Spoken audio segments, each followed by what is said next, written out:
Hi, friends, and welcome to the By Faith podcast. My name is Christine Hoover, and I'm so glad you're here.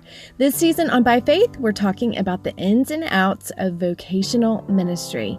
Today, my guest is Jen Oshman. Jen is a church planter's wife living in Parker, Colorado, and serving at Redemption Parker. Jen joins me today to talk about friendships and relationships within the church for the pastor's wife. We discuss hurts in relationships, how to cultivate friendship within the church, handling requests for our time, what to do when friends in the church ghost you, and so much more. Jen gives some really great practical advice that I know will help those of you who are pastors' wives as you navigate friendships and relationships in the church. For those of you who aren't pastors' wives, I do hope you will listen. You will likely learn some things about your pastor's wife and what she navigates on a daily basis that will help you love her well. So here, friends, is my conversation with Jen Oshman. Welcome, Jen Oshman, to By Faith. I'm so glad to have you. Thank you. This is great. It's a treat. Thank you, Christine. Yeah, I mean, last year right when COVID hit, I think we did an Instagram stories thing. That was the first time I'd gotten to talk to you, and I just really enjoyed talking to you. And so I'm like, I got to get Jen on my podcast. Thank you. This is fun. So can you tell us a little bit about where you are, where you're serving, and maybe, I know you've not always been where you are, so I'd love to hear kind of background ministry things you've done in the past as well. Sure. Well, currently my husband and I live in Colorado, and this is where we're both from. We're both natives of Colorado, and God sweetly allowed us to plant a church 5 years ago, Redemption Parker. We'll actually turn 5 in a few months. We're not quite there to our 5th birthday yet. But Redemption Parker is just a joy. I serve leading our women in women's ministry here, and obviously do all the things of church planting alongside my husband and the other people on the team. And it's just been a real gift. Prior to living in Colorado, we lived in the Czech Republic as church planters, as well as in Okinawa, Japan as missionaries. So we've been married for 22 years. And basically that whole time, except for the first year finishing up seminary, has been serving in ministry, mostly overseas, but now here in the US as well. And we have 4 daughters, and one of them is old enough to be a mom herself. So we have 2 grandchildren as well. So wow. I always say it's life in the fast lane. Yeah. Do the grandchildren live close by? No, my son-in-law's in the Army. So they're stationed in North Carolina, and we're here in Colorado. Okay. Well, that's exciting. Oh my goodness. Yeah. I can't believe you have grandchildren, but that's very exciting. Me too. Me too. Well, you've had a lot of experience in a lot of different places, which I think will come in handy as we talk today, because we're going to talk about friendship, which is a topic that pastors' wives both want to talk about and also hate to talk about, because we tend to struggle in this area. I don't know if you feel that way, but I've definitely struggled in it. And a lot of the pastors' wives I've talked to, this tends to be an area of pain, struggle, also joy and blessing when we do have deep friendships. And so I just want to start by asking you, why do you think, in your experience or opinion, why do you think friendship is difficult for pastors' wives? And do you think it's different for us than it is for other women? Yeah.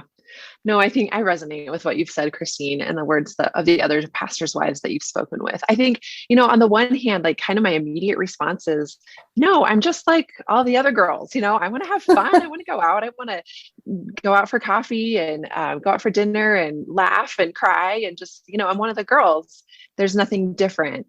And that is, largely true. But I also know there are unique burdens and blessings that come with being a pastor's wife.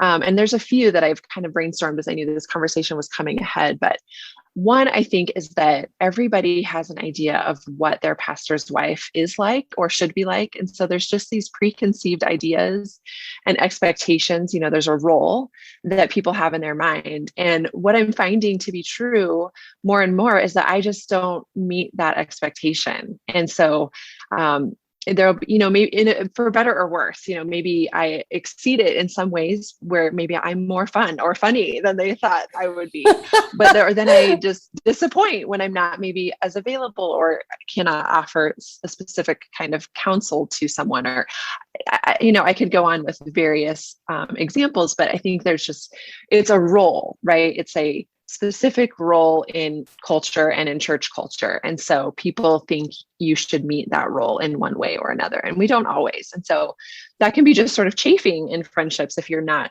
the person they thought that you were or wanted you to be. And then just a couple others that I thought of, and I'm sure you can relate to this and other pastors' wives have shared, but, it's hard sometimes to be vulnerable. Our husbands are known and our kids are known. We are known, at least insofar as they know things about us, but maybe don't really know us. And so it just can be tricky wanting to navigate that of just honoring and protecting your husband and kids, honoring and protecting your family, while at the same time being real and wanting to share. Like these are the things that really do hurt or really are fun, or I don't know. It's just, even if it's a small church, your role is public. Your family is public, even if it's just to a few families, in ways that make your whole family vulnerable that you have to be aware of and careful with. And then the last way that I think it's different is in church life. For us, typically church life is social life, so our friendships largely come from church. So if something is hard at church, or if things aren't going well, or if church members or attendees are disappointed or leave or whatever, like it affects your social life, your kids' social life, your whole network. It's not like a job where you have coworkers and you leave and you go to your different community. Like it's kind of an all-encompassing way of life. And so the stakes are high.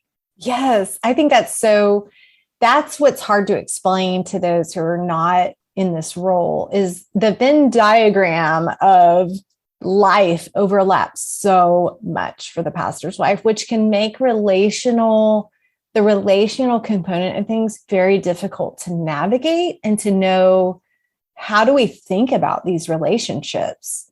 Yeah, absolutely. I want to talk about this topic from two different angles. One, the angle from our perspective and how we navigate it. And then like, what are some of the choices that we make and can make? But then also the other angle of sometimes the circumstances really are challenging, and how do we respond to that? So let's start with us and how we handle relationships.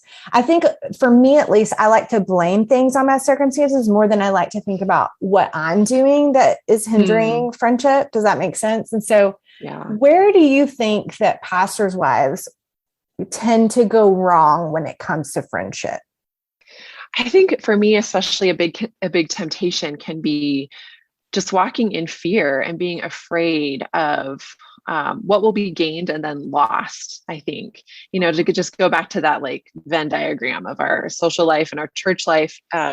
When you're in ministry, really, like, this is your life. It's 24/7. Yes. There's really no separating. You don't go home from work or you don't leave the dinner party. Like it's everything.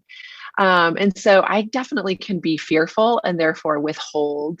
I mean, to be really blunt, like even withhold love and affection and tenderness for other people, because I don't want to experience pain later when, as all sinners will do, hurt one another, including me hurting them or them hurting me. And so I think we can try to be controlling and self-preserving rather than all in and self-sacrificial even, and just loving as Christ loved us without condition and without hesitation, even while we were yet sinners or yet his enemies, laying himself down and loving us sweetly in that way and forgiving us. So yeah, I just think friendship can be so rewarding, and we are made for community, 100% made in the image of God for community. We were not made to be alone.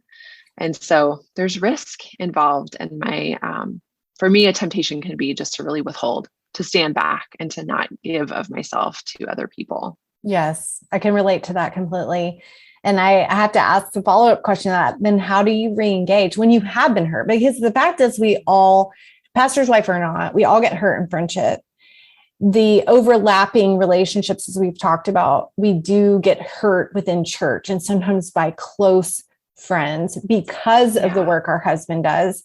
And so how have you learned to lay down that self-preservation and self-protection and continue to engage relationally with people and give your love to them? I wish I could say like, oh, I've gone through that process and arrived on the other side, right. But I feel very much in the middle of that.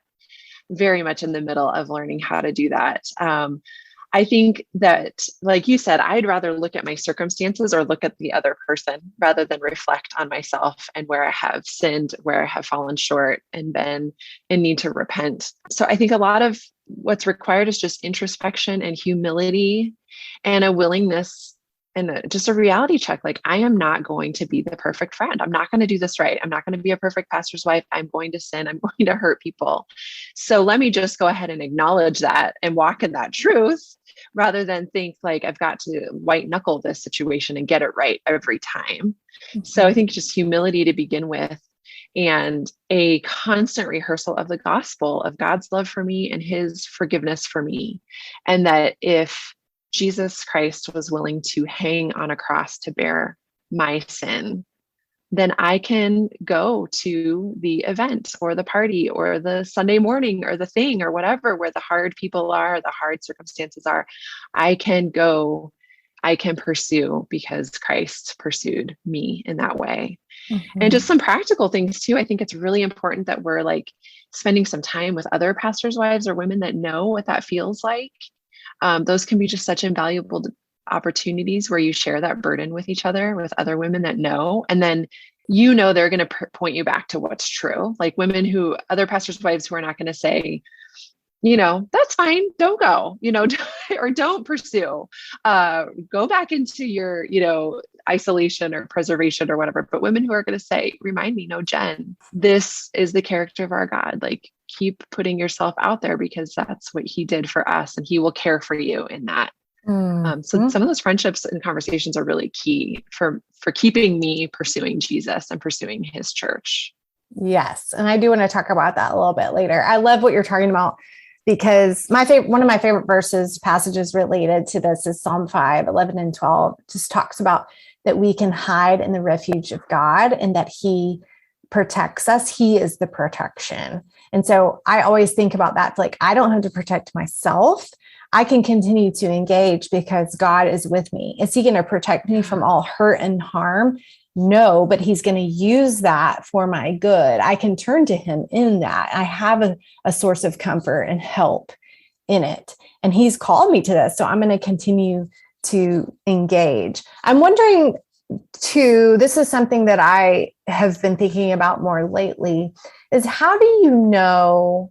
I've kind of taken the tact of when things hurt, I need to absorb that and not ever address that with people. But I'm coming to realize like, hey, I don't think that's quite healthy. Like, I do think there's a lot of things that we absorb relationally as pastors' wives that we can't address. But when and how do we address hurt with other people in the church? Do you think we need to always absorb that? Or do you think sometimes we can address that? I do think sometimes we have to address it, but gosh, that is so scary, isn't it? I mean, yes. Maybe not for everyone, but I find it easier to just sweep it under the rug or just run away from it or something. But one, that's really not healthy for your own soul. And two, it's not really loving because you're sort of stuffing something rather than looking at it for what it is. And by faith that God can heal and God can help, going to someone else and acknowledging that the Spirit is at work in them and he is going to do a work in them and do a work in you. And there will be like an authentic, vulnerable relationship on the other side.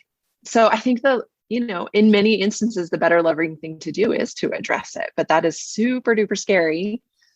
And sometimes it's not possible, right? Like sometimes we do just have to handle it and move on. But knowing when, Christine, I don't know. I mean, I think that decision has to sort of be made somewhat in community as well, like with maybe one or two other close, mature, believing Christian women friends who know you well and who can remind you of like, well, these are some things in your heart that I know about, Jen. So let me help you think about this. Or here's some things that I know about your church dynamic. Let me help you consider this. I do think we have to be informed by the word of God above all. The people of God are so helpful and the Spirit of God helps us and leads us and shows us. And so I don't have a blanket answer for that, but I agree with you. Yeah. Sometimes we've got to move toward it and it can be scary, but we have trusting the Spirit in us and in them that he will help us through that conversation. And I think I just want to bring clarity of what I'm asking too for those listening is I'm thinking of deep relationships. I don't, if it's like somebody criticizing my husband that, I hear about through him, I'm not going to go and address everything, but I'm thinking of like close relationships, like a friend, a close friend leaving the church, or a close friend telling me what she doesn't like about what my husband's doing. Like that's something that I'm considering. I probably need to address that a little bit more in a loving way, in a gentle way.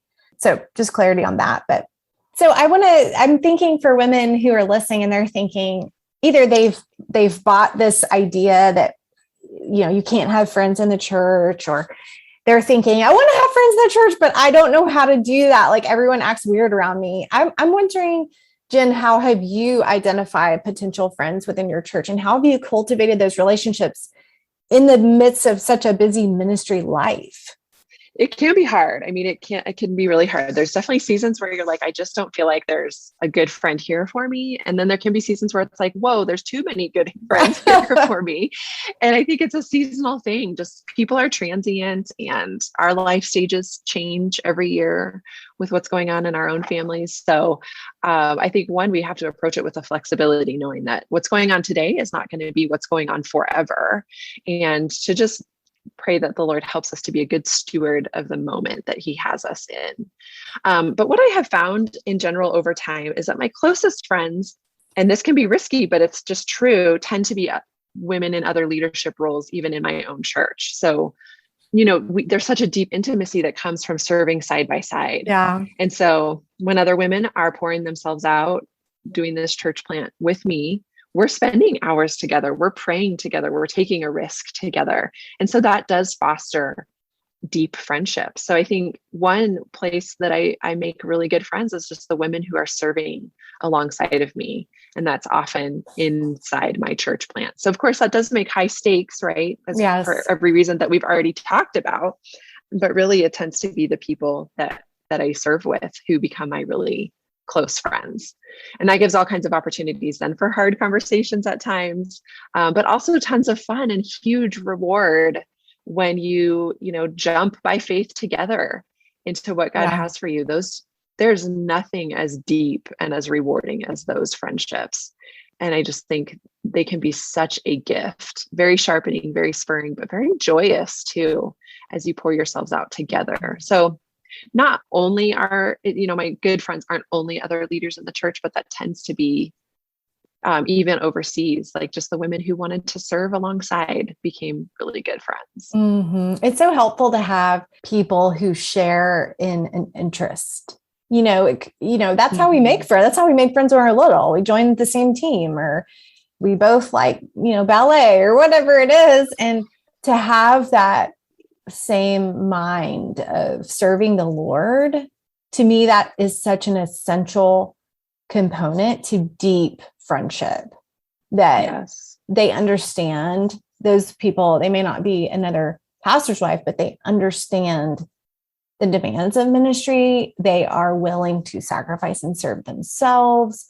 And there's a joy in them because they're serving the Lord. That just really spurs me on. And I think in some ways that it's not that I have to have that, as you said, but it's something I look for, and I'm very drawn to people who understand that.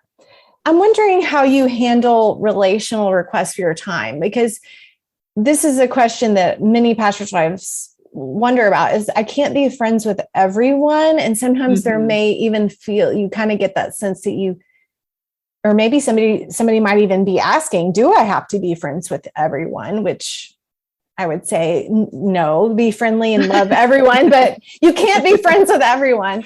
Yeah. But this is what I deal with. I'm just going to ask you my own personal question. Is I want to be friendly and I want to be open and I want to be engaged with everyone. I genuinely do want to love people well. Often that invites, and sometimes I've realized I've even promised by the way that I do that. It's almost like promising friendship, but I can't do that with everyone. And so how do you handle that tension? Yes. I can identify with this and know what you're talking about. And it's hard because, I mean, we are in ministry because we love people, right? I mean, the Lord has called us to this and equipped us because the women in our church especially are just precious to us. And I see them on Sunday and I see them at Bible study and I'm like, I seriously do want to go have coffee and have a deep friendship with all of you. And, but you're right. We are human. We are frail. We are finite. We are limited. And we just can't do it. And so there's been a number of things, and this is, the process of a couple decades of ministry where I've had to really evaluate this question over and over and bring it back to the drawing table every month or every season because things change. The one thing that I have practiced, I would say for the last, 10 years, it's been a long time since I've been doing this practice. And that is really mapping out my weekly schedule or monthly schedule and not to a T. Like I'm not a perfectionist or really like super type A about it, but in general, what's it going to look like for me every Monday morning, every Monday afternoon, every Tuesday morning, every Tuesday afternoon, and then realizing that I need to probably do my like writing and my brain work in the morning. And so then afternoons are a better time for me to meet with people. So there I've already blocked off mornings. I can't have coffee with you in the morning, but we can maybe get together in an afternoon. And then looking at my kids' schedules and blocking things off. So what I have realized is that my time for coffees or lunches is pretty limited, but for me, it's Friday afternoon. So I will have my Fridays open for lunch or coffee or a walk or whatever with newer friends, or like, I'm not talking about like my deeper friends who are like in ministry with me and I'm already in relationship with them multiple times a week anyway, but like the next layer out, if that makes sense. Right, hopefully I'm making sense. And so it's like, yes, I can get together. Let me look at my Fridays rather than feeling like, well, I'm only writing on Wednesday morning. Like I could squeeze in a coffee in the middle of writing. That's very tempting because I want to please people. But what I've learned is that then I've lost a whole day of writing because there's no going back after that. And so I do have, because I feel called to writing, I have to protect that as well. So how to be a good steward of both the writing ministry and the in-person ministry in my community. And for me, that has been, Friday afternoons work really well. So let me look at the next free Friday, and that's when it will be. So sort of having that boundary, but also that flexibility in it. Another thing that has been helpful to me is just, as you mentioned, in the last thing that we talked about is just shared interests. So I work out in a friend's garage and other girls come work out in the garage at the same time every week. And so those friendships are budding and those are fun because we exercise together in her garage. She's a trainer and she trains us. And so it's a shared interest. I'm going there anyway. So who wants to come along and go there anyway? And those friendships are fostered in that way as well. But I think at the end of the day, we do have to just pursue good stewardship of the calling that we have. And sometimes that's saying no, because you've got to pursue the writing calling. But sometimes it's saying yes, because here's the good time for that. Does that make sense? I hope that makes sense. Totally. And actually, you're describing how I do it too. I have certain blocks of time that I know. So if somebody says, can we get together? I have those times blocked off that I can offer. And what I hate is when I have to say, well, can we do it in 3 weeks? Because that's, I hate. I just don't want to be like sound pretentious, but like I have the time. It's just a little bit further out than maybe that the person would prefer, or that I would prefer. I want to be able to, like you said, I want to be able to do it all. But having those things, it's like I can say yes because I know when it fits versus being stressed out because I'm like, how am I going to do all these things? Yes. So another thing that I recently started practicing, which is really helpful, is our church is not a large church, but we do have 2 services because of the needs of our community and the space that we have. So lately I've been saying I can meet with you during second service. Sometimes I'm serving in a kids ministry or somewhere, but like, that's a great thing because there's already childcare if you or your kid or your friend has kids and you're both in the same place at the same time. So it's like, hey, let's go worship first service and then we can meet together during second service, in a hallway or a quiet office or somewhere. That's a great idea. I love that for people who have multiple services. Okay, good. I love the practical ideas you're given. So let's get some more practical ideas from you about some of the pitfalls and landmines that come for friendship for the pastor's wife. And there's specific ones that always come up. And so I would love to know what you would say about this. So let's talk about when a friend, so we do I want to clarify our terms because we're talking about relationships, and sometimes we think all relationships fit into all categories, but I want to talk in terms of friendship, somebody that we have let in, we do know, and they do know us. So all of these questions come in that category. So let's say a friend leaves the church. Either they leave, they come and tell us they're leaving, or they leave and ghost us. I know it's happened to you because it's happened to everybody, but how have you learned to navigate that situation? Gosh, and I have a feeling everybody listening can really relate to that question. Yes. In light of 2020, 2021. Yes. I mean, even, I don't know if you saw that Life Rate research where it's like 30% of people have left church, 30% are shopping around, 30% have stayed. And I don't know if that's fresh research that was like last year, but it feels like it. Yeah. So that's raw for all of us, people having left our church. And it's hard, for those who are listening who aren't pastors' wives, it's hard to communicate like how personal that feels. We pour everything into these church plants. And so when somebody leaves, they might not be leaving for personal reasons, right? Like maybe like, oh, it's not you guys. It's our kids are looking for something specific in kids ministry, or, oh, it's not you. We're just looking for a specific population or demographic or setting. I don't know, whatever it is, but no matter how like impersonal they might try to portray it, it feels so personal and it hurts. It hurts really badly. So, there's a number of things. One is just that reminder that we serve unto the Lord and he is pleased, and just constantly being refreshed by his word and close friends that can remind us of that truth, that we are doing this for our God who created us and went to every length to save us and to make us his own.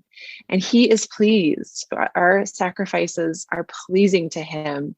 And so just being washed anew in that truth. And I don't know of any other way other than being in the word, having worship music in the background, having good friends who say what's true, and just reminding myself, I am doing this unto Jesus, not unto the response of humans. So I think that's really important. I think there's other like maybe more like ground level things that are really important too. And one of them is, like you said, maybe having that hard conversation, maybe saying, hey, can you guys come over and we can talk about what happened, so that I'm feeling resolved and not assuming the worst when maybe the worst isn't actually true. Yeah. But just having an opportunity for communication to build a bridge back to each other. I think those times of meeting with other pastors' wives are huge. There's the pastors' wives in my community get together like once a season, roughly, for usually it ends up being like a late night around somebody's fire in their backyard or something like that, where we just kind of are free to just share what happened and how it hurt and what we did. And then other women in the room who went through that maybe last year or last season, or they're a few steps ahead, can share like, well, here's what ministered to me when that happened to me. Here's how I talked to my kids about it when they lost their friends. Here's how I loved my husband when he was hurt by that situation. And just having other pastors' wives as friends who can help you with that is so, so crucial. And I think, just knowing that it will pass, like not in a pithy, superficial way, but like sometimes those wounds really hurt in the moment. But knowing that this is not how it will feel forever, and God will heal you and help you and restore you, and his mercies are new in the morning. Remembering that is helpful too. But it's hard. I don't know. Yes. I don't even feel like, I don't know if that's a really good answer. It's just hard. And I don't know the perfect way to walk through that. You're right. It's hard. There's nothing that's going to make that feel better in the moment. And you'd have to wait on the Lord to mend that wound. I also try to look for the people who are already there, who are joyfully there and serving and growing in their faith, and think about them. Yeah, because I'm a glass half empty kind of person. And so for me to look at the glass half full side of it and go, but look what God's doing here.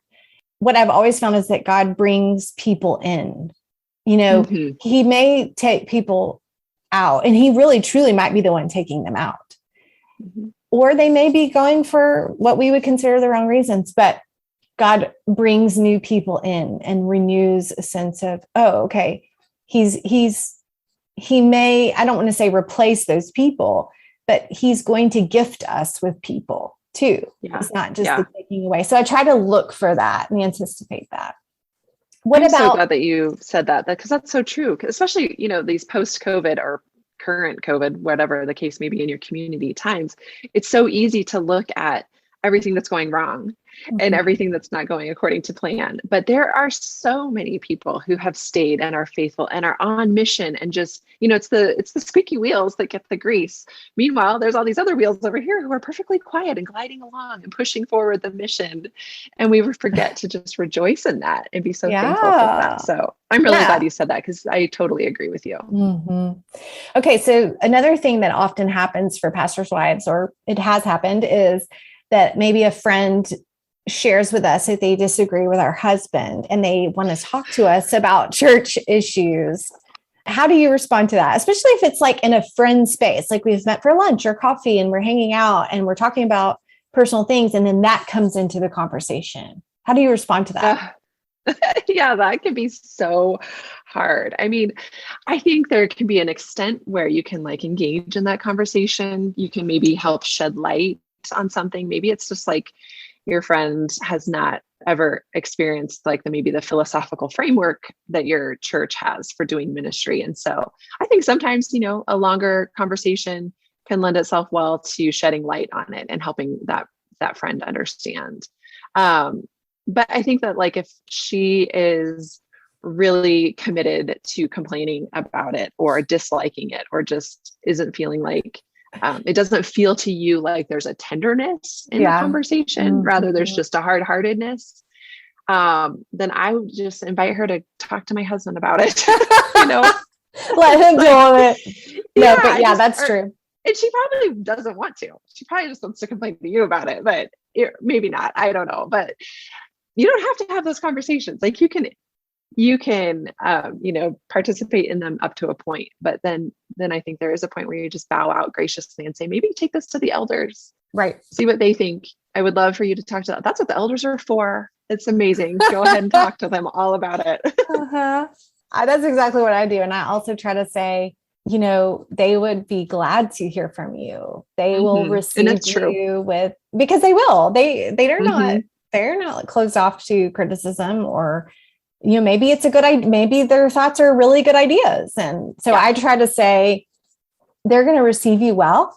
This is not out of bounds. This is something you should pursue with them. They're the ones who make these decisions, and they're the ones who can take your questions and concerns. So that's good. I think because we do want to be friendly, as you said, and we do want to be friends with everybody. We maybe take it too far in terms of what we're willing to talk about or entertain or try to be the solution for. We don't have to be the solution. There's staff people and elders for this. We don't have to be the solution for that moment. Right. Exactly. Hopefully that's freeing to some people out there. Yes. Yes. I'm also, just another situation is assumptions that we might be in a conversation with someone and we realize, they've made some assumptions about me, about, what I should do. Or, one of the things that sometimes it bothers me when people assume, you're just too busy. I don't come to you with things. And these are people I want to come to me. And I'm like, no, don't make that assumption. So I'm wondering how you handle when assumptions are communicated to you. That is hard, because that also sort of hurts, right? You're like, wait, you don't actually know me, and you missed a chance to know me in this situation. So I think it can be helpful then on the receiving end of that to maybe ask her some questions well, what did you think, or why did you think that? Or,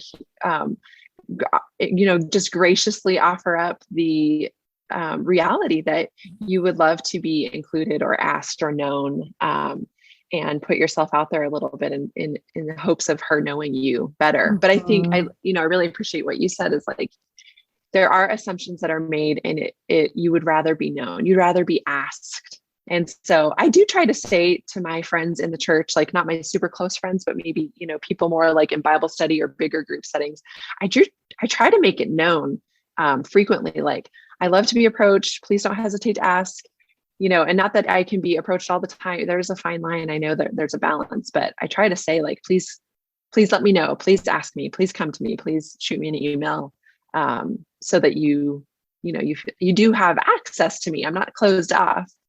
Might not be able to do coffee for 3 weeks, but I do want you to know who I am, and I want to share myself with you as much as I can.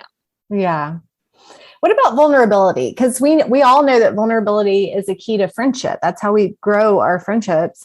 And sometimes even with our closest friends within the church, we cannot share everything that we're experiencing. And I've found even sometimes I will try to share in an appropriate way, and they don't always understand. They can't put themselves in my shoes, which, that's true. I can't put myself in their shoes. But how do you practice vulnerability in a healthy way with friends within the church? That is so hard, because we really do have a high calling and a requirement from the Lord to hold things in confidence, to protect other people's, what's going on in their lives, to bless the hearer rather than curse the hearer, to be an encourager, a source of light and life, not discouragement and darkness, And that can be hard, because when you let down your guard in friendship, you just want to sort of air it all out there. And that's not okay to do in our role. So there's a couple things. One is that in our church setting, we have what we call core groups, and that is 3 women or 3 men who meet together once a week for the purposes of confession and accountability, as well as exhortation and mission. What's going on in your life? How are you serving? Where are you sinning? How's the word of God changing? We talk about deep things. And so that's a place, because I do that with 2 other women who are elders' wives in the church. So that's a place where it's safer and appropriate for me to say, here's something going on in this specific ministry in the church, or even with a specific family. How might we, how might God be, leading us to serve in this setting? But again, you still have to be super, it's not always appropriate to take it there either. But I know that I'm going to meet with those ladies once a week. And so I can share with them those sorts of burdens. I know that's a safe, protected setting for many conversations, maybe not every conversation, but for many of them. So I'm not going to share that burden at women's Bible study when there's 25 other women present. Right. But I can share it with these other 2 women who've given their life to the church as well. So I do think that can be really helpful. And I think a lot of things we have to just take to the Lord in prayer as well, and sometimes often to our husbands, but not always. Sometimes there's a thing where it's I'm actually not going to bless my husband at all. I'm going to really discourage him if I share this with him. And so you don't want to do that. That's not helpful. So some things it's journaling and taking it to the Lord and just begging him to alleviate that burden. And again, I probably sound like a broken record, but sometimes it's a pastor's wife in another city where you can just shoot a text and be like, here is what I'm dealing with. I know you've dealt with it too. Please help me. That could be really helpful. Yeah. Well, you keep mentioning this, and I do want to talk about that. Sorry. I think it's awesome, because I think that one of the most underutilized resources that we have is one another.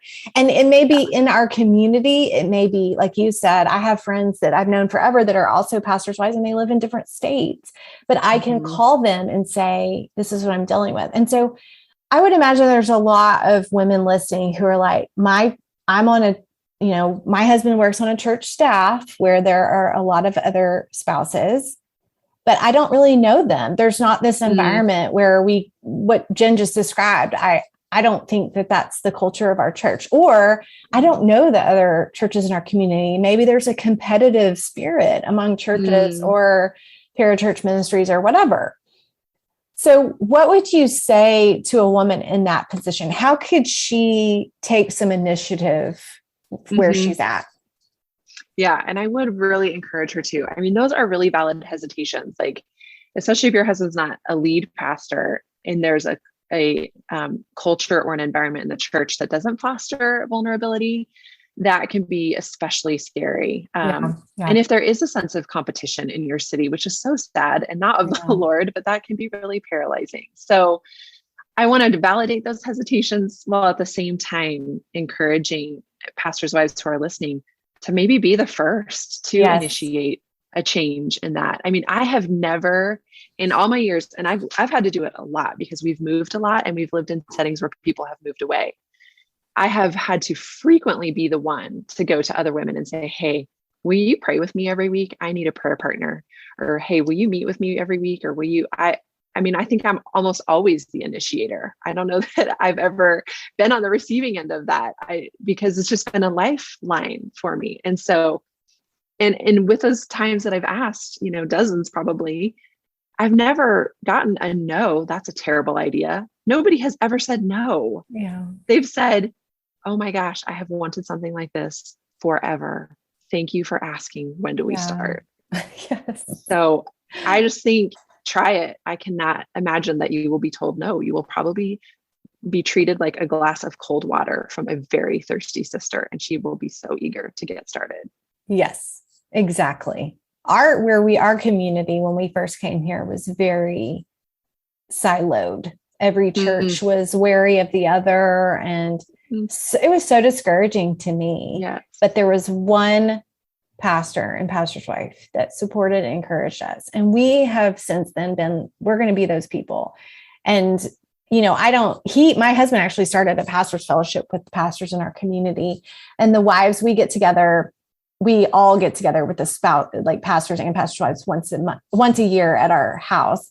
But everyone, I will get together individually with the pastor's wives some and get to know them. And it's just such a blessing to me to be able to not just to have those conversations, but also to know about these other churches and to develop a heart for them and to pray for them and to want their success and for them to want our success. And it makes you realize that you're not alone and you're not laboring in your community alone, that you may be different than the other churches and other pastors and pastors' wives, but that's a beautiful thing. And we can support one another. It gives you more of a perspective of your own church and your own ministry. Yes, absolutely. I mean, we're growing the kingdom together. Let's be on mission together. Yes. Yes. And it ends up it's like pouring out blessing that ends up coming back on your head.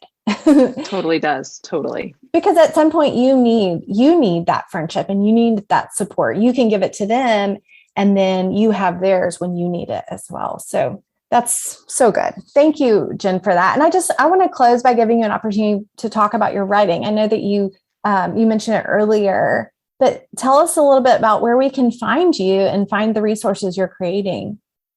Sure. Well, I do have a website. It's jenoshman.com. And you can find me on all social media also at Jen Oshman.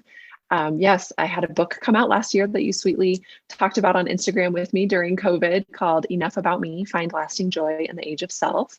And I have a second book coming out in March of 2022 called Cultural Counterfeits. And so I would love for women to check that out as well. And you have a podcast. Yes, a podcast called All Things, where I discuss current events and trends through a biblical lens. Which is so needed. And I love that. I love that you're doing that.